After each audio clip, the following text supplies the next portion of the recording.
All right, welcome everybody. So this video is going to focus on the specific questions for the final exam. I'm going to explain the questions in this video.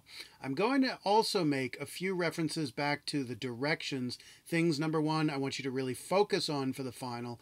And number two, some issues about citing a drama, a play, rather than a novel. We're dealing with a play in this case, and the format's just a little bit different, and I want you to keep that in mind. Okay, so where's the final exam? It's in the assignments section of Blackboard. You go to the last thing that's going to be visible to you, the final exam due May 19, Thursday of 2022. That is your due date. So we go in here, we've got the exam itself, we've got rules for writing that I strongly encourage you to look over. They are relevant for this exam and for any type of writing you would do in school and out. And then this video, which is the first of the two videos, deals with the instructions. Absolutely look carefully over those instructions. A significant portion of your grade is simply about following those instructions. So let's open up the exam and look at it.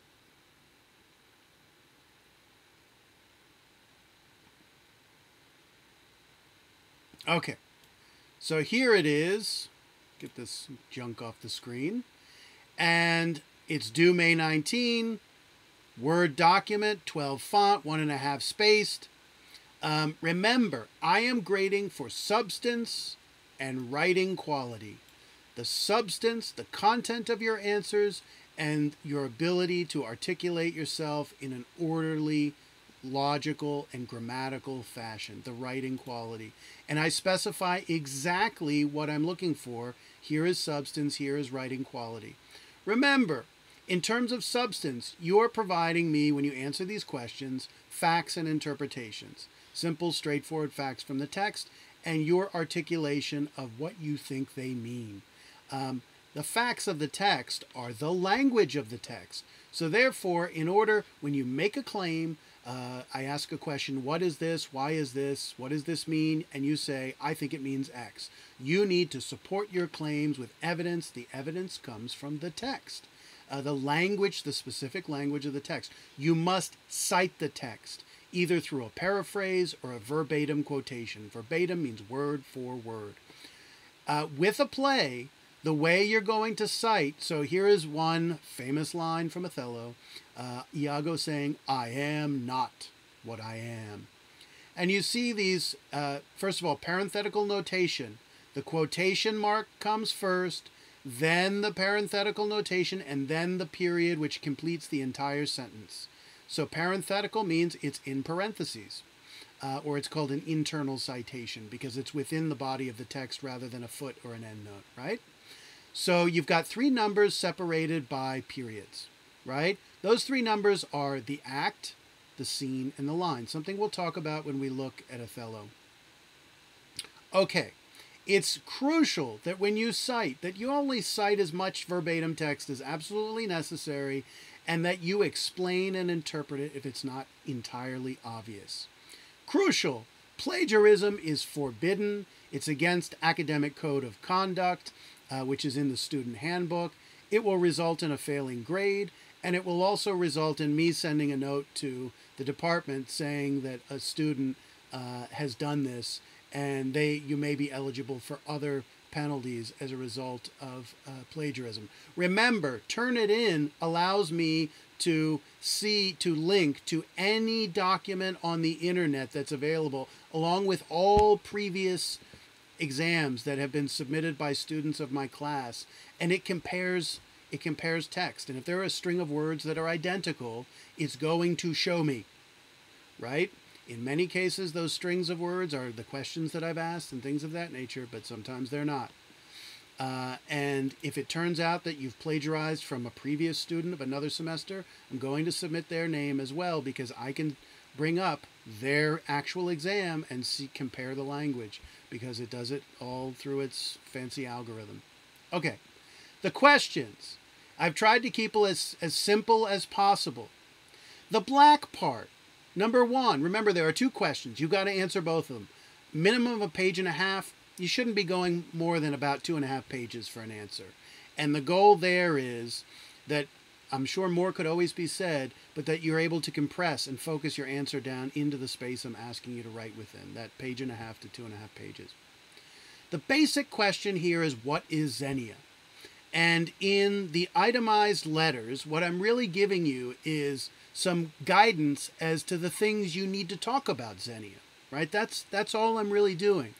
At D is the only exception where I'm asking you specifically to address the issue of Xenia on the island of Polyphemus, particularly why it fails on his island.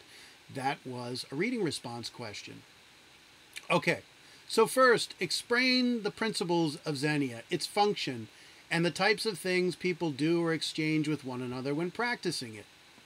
How is Xenia related to the following ideas? I want you to touch on these themes that are all connected with this thing called Xenia. First of all, is xenos. That's just the Greek word for stranger. That's where we get a concept of xenophobia, the hatred or the fear of foreigners. Xenos can be translated as stranger, foreigner, other. We've talked about it. And xenia is simply a kind of relationship, a hospitality towards someone who is a stranger. Talk about the concept of guest-host relations, the way they interact. Exchange. How is Xenia connected to exchange? And as I've already mentioned, what are the things? What are the kinds of things that are exchanged? Then, Xenia also involves issues of morality, law, and justice. How is Xenia connected to those things? How is it a manifestation of those things? And then the last one, Xenia is a type of touchstone or litmus test, right? A touchstone literally is a type of stone that when you rub it against a piece of stone that you think is gold, or metal that you think is gold, will actually let you know whether it's real gold or fool's gold. And by analogy, Xenia is a process that reveals identity or character, and I want you to explain how that is. As part of all this, I'd like you to cite specific examples. So the first task is to explain and define the concept. The second task is to present examples that illustrate the definition. The last part, D, is asking why Xenia fails on the island of Polyphemus, right? And specifically connected to the issues of power, force, and fraud, and how that plays into its failure. Okay. In the second question, the text here really sums up the entirety of the question, and A and B just simply go into detail. I want to know what kind of person you think Iago is and what his motives truly are. Now let's be clear. There is tons of evidence in the text making reference to the kind of person Iago is and what his motives are. But there's a lot of loose ends here. Shakespeare is a type of dramatist who, when he delves into character, he doesn't tie it off and close the circle. He leaves his characters in many ways open-ended. You're not given every last fact to get a very definitive picture of who exactly this person is and what's going on with them and what their motives are. So he gives you clues, but he does not give you conclusions. And what I'd like you to do is, based on the evidence of text, reach your own conclusions about what you think this man is really about, right? So, in answering these two questions, I ask you to draw on the passage and passages below. In particular, a theme that comes up with his nature, with his identity, is the distinction between appearance and reality. And the language of the text constantly makes reference in different ways to the distinction between appearance and reality, and while this word is not used, the issue of hypocrisy. It's no secret that Iago is a certain type of a hypocrite.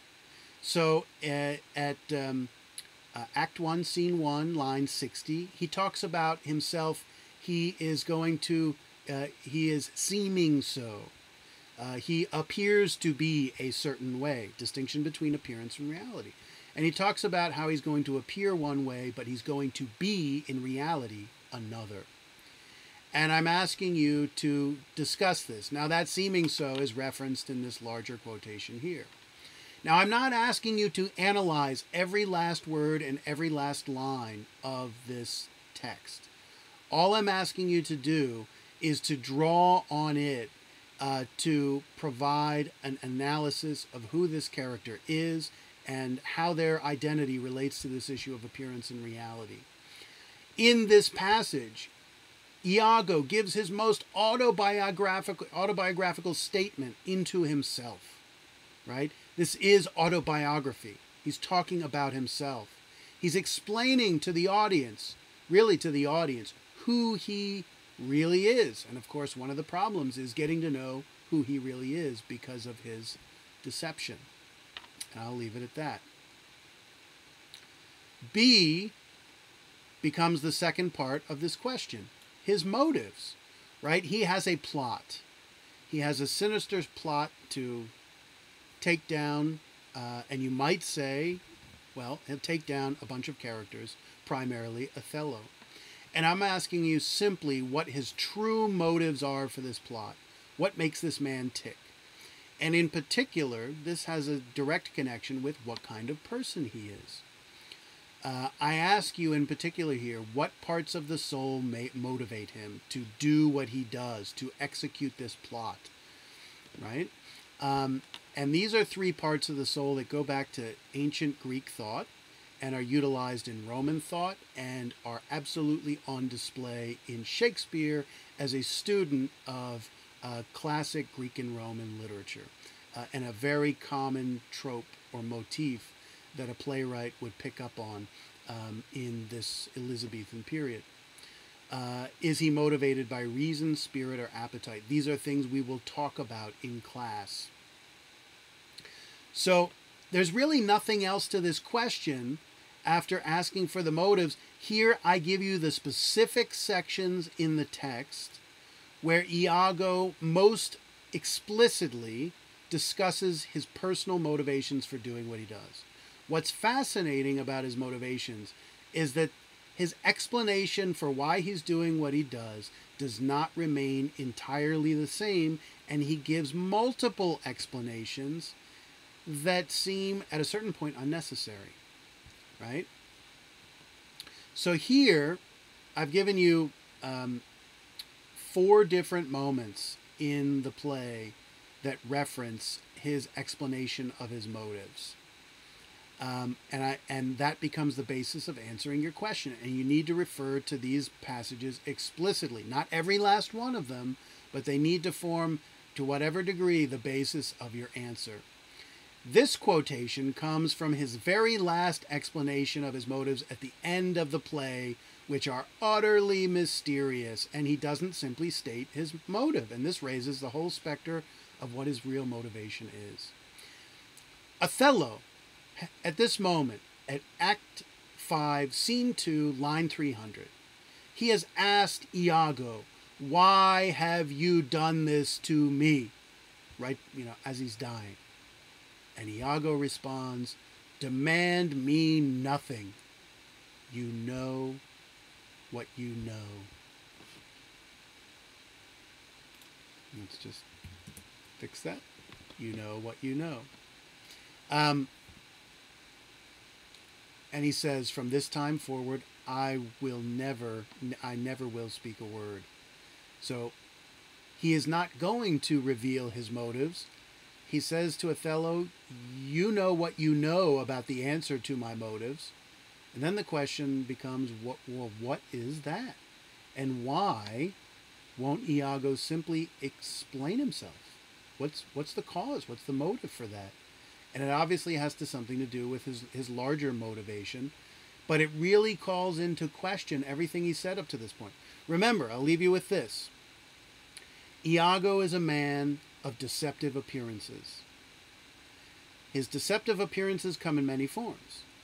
The way he carries himself, his body language, his apparent friendship with Othello, which turns out he's an enemy, enmity rather than friendship. But we also have to consider that his words are deceptive. We can never assume that what he says is simply true. Now, in some cases, maybe he is speaking the truth, but it's for you to determine. So I ask you simply here, what are his motives? And I provide you the moments in the text where he addresses them most specifically. You're certainly not confined to these specific moments, but they provide the dominant starting point for getting an understanding of what you think his motives are. And with that, I leave you to the exam. And if you have any questions, please let me know. Great. Thank you very much.